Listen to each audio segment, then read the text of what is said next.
My wife told me she wasn't ready for children, and I respected that. I never pushed, never argued. I waited, assuming the right time would eventually come.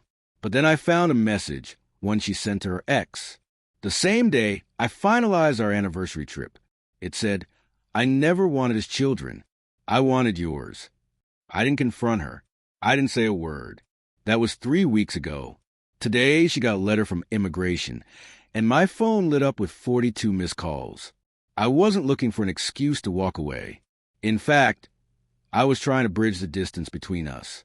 After 4 years of marriage, we'd fallen into a kind of steady rhythm, quiet, dependable, maybe even forgettable. We didn't make public declarations of love. We didn't fight in public. We just functioned, traveled when we could, hosted dinners now and then. From the outside, we probably looked like we had it all figured out. Inside, though, there's a slow drift. No shouting, no major betrayals, just subtle gaps. She always seemed exhausted. I was always working. Our conversations had shrunk into scheduling, more admin than intimacy. But the one thing I never questioned or pressured was the topic of kids. She said she wasn't ready. Said she wanted to wait, that it was too soon, too serious to rush. I accepted that. Still, I hoped.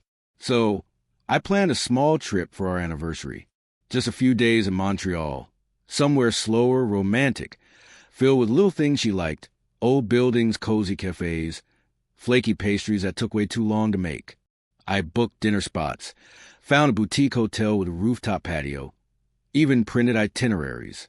I wanted it to feel personal. That night, while she was asleep on the couch halfway through a show, something that had become more common, I figured I'd save the travel docs to her laptop. She's the kind who forgets boarding passes, assumes everything's magically synced. When I opened it, the Messages app was already up. Probably hadn't shut down, right? I wasn't looking for anything. But right there in the corner, a message preview. I never wanted his children. I wanted yours. It stopped me cold. My brain hesitated like it was trying to deny what my eyes had already seen. When I finally clicked, the whole thread opened. It wasn't new. The conversation stretched back months. It was him, Louis. No picture, just a default contact icon. The text danced between playful and emotional, each one heavier than the last. "You have no idea how often I still think about you. He's a good man, safe, predictable, but you made me feel alive for more months and I'm free. The kicker, he's planning something for our anniversary. I'm going to act surprised." Sent the same day, same hour I booked our hotel. I didn't yell, didn't cry. I just closed the laptop quietly and sat in the silence. The fridge humming, her soft breathing from the couch. I didn't feel rage. I felt clarity, like someone had wiped the fog off a mirror, and I was seeing everything clearly for the first time.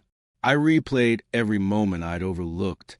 How she'd rushed our engagement, right before her student visa expired. How she insisted I sponsor her green card.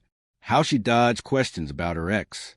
Every no, every vague answer, every not yet. When we talked about building a family, it wasn't hesitation.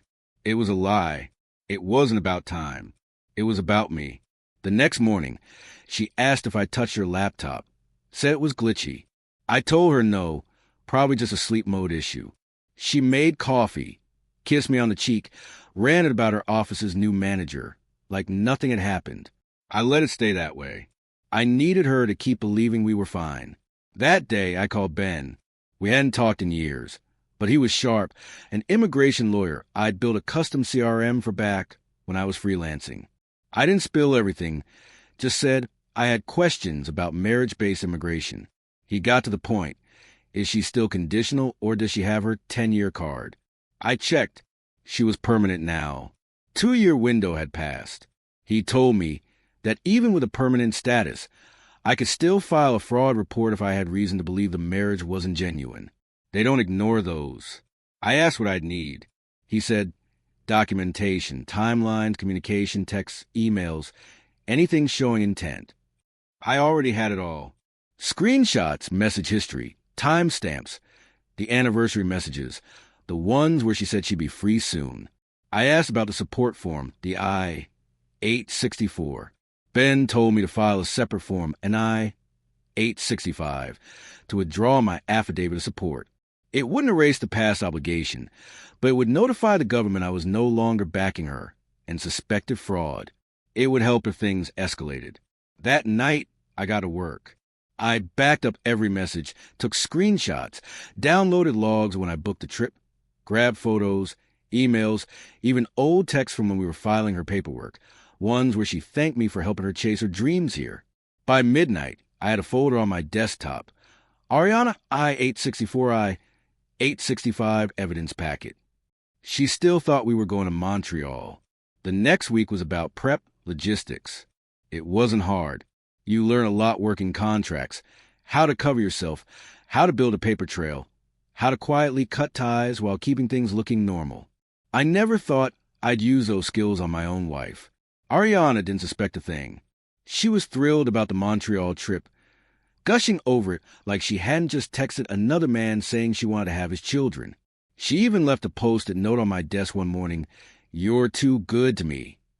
She wasn't wrong. The first thing I did was file for my I-865, the withdrawal of sponsorship. You can't just erase an affidavit of support. I-864. But this notifies immigration that I no longer intend to financially support her. Legally, you're still tied to that commitment until her status changes. But this was my line in the sand. I attached a cover letter detailing our marriage timeline, screenshots of her messages to Lewis, highlighting how they lined up with key immigration dates, our wedding, her green card application, her casual remarks about waiting out the marriage. I outlined how she kept her relationship with Lewis secret while using our legal bond to secure status. My lawyer, Ben, reviewed it all. No name-calling, no drama, just facts, dates, documentation. Then I began separating our lives. First, financially, we had a shared checking account we rarely use except for trips. I cataloged every transaction, moved my share to a new solo account, and closed our joint card. I printed and filed everything. Next came credit and identity protection. I froze my credit with Equifax, Experian, and TransUnion. Not paranoia, just precaution. She had access to too much. If things started crumbling, I couldn't afford to be her emergency fund. I also removed her as an authorized user from my Amex and Chase cards. No alerts were sent, just quiet removal. One day, the cards would simply stop working. Then insurance and assets. She was on my work health insurance. So I filed for her removal during the allowable window, citing a change in domestic circumstances. The car she drove, technically mine. I re-registered it in my name and swapped keys while she was out at brunch. I left her with the rental clean and registered. Nothing aggressive, just no longer mine. Every move came with proof. Quiet, documented, final. Meanwhile, she was still planning our anniversary getaway. She even brought up trying for kids soon, said she was warming up to the idea. I nearly laughed. I didn't. I just said, let's talk after the trip. She smiled, kissed me, and turned back to her show. But by then, it was already over. Before I left, I logged into our USCIS portal and added a sworn statement. I believe the marriage had been entered into in bad faith for the purpose of obtaining immigration benefits. I uploaded the evidence packet, flagged it for fraud review, and hit submit. Then I packed a bag and booked a short-term rental across town. She was asleep when I left. I didn't take the suitcase she'd packed for me. I left it by the door with a Montreal ticket in the front pocket. She could still go, just not with me. Saturday morning, the day we were meant to leave, she called 7 times between 8 and 9 a.m. I let the phone ring face down beside my coffee in the rental's kitchen. Her voicemail shifted from light to panicked. Are you running late? Turned into, where are you? Turned into, this isn't funny. The last one was just silence. Then a whisper, please call me. I didn't. My wedding ring sat on the kitchen counter at home. No note, no suitcase missing, no dramatic goodbye, just absence. By noon, she was messaging mutual friends. By 3 p.m., one texted me directly, Carla. Hey, Ariana says you just left. What's going on? I didn't respond. Not yet. The story wasn't finished. I filed a mail hold on our apartment, rerouted the important documents to a P.O. box I controlled, canceled the utilities I'd been paying, water, gas, internet. Nothing shut off, just moved to her name. That night, I got a USPS alert. A government envelope had arrived from the Department of Homeland Security. 3 days later, Ariana got it. It wasn't a removal notice. Not yet. It was a request for evidence related to her I-751 form, a review of her residency status. Even though she had her 10-year green card, this was a reassessment triggered quietly by a fraud tip. No calls, no warning, just a letter. Inside, it asked for proof that our marriage was real, joint accounts, photos, leases, communications, affidavits, and in small print at the bottom, this review has been triggered by third-party submitted documentation. She called 11 times that day. I was at Ben's office. He had the letter already. She's spiraling, he said. They don't send these unless something's already moving. I nodded. I know. You want to reply? Not yet.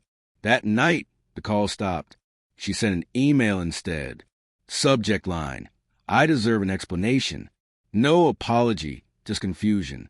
She claimed she felt attacked, abandoned, claimed I just snapped. She didn't mention Lewis. Not once. I replied with one sentence. You didn't want my children, Ariana. You won't get my silence either.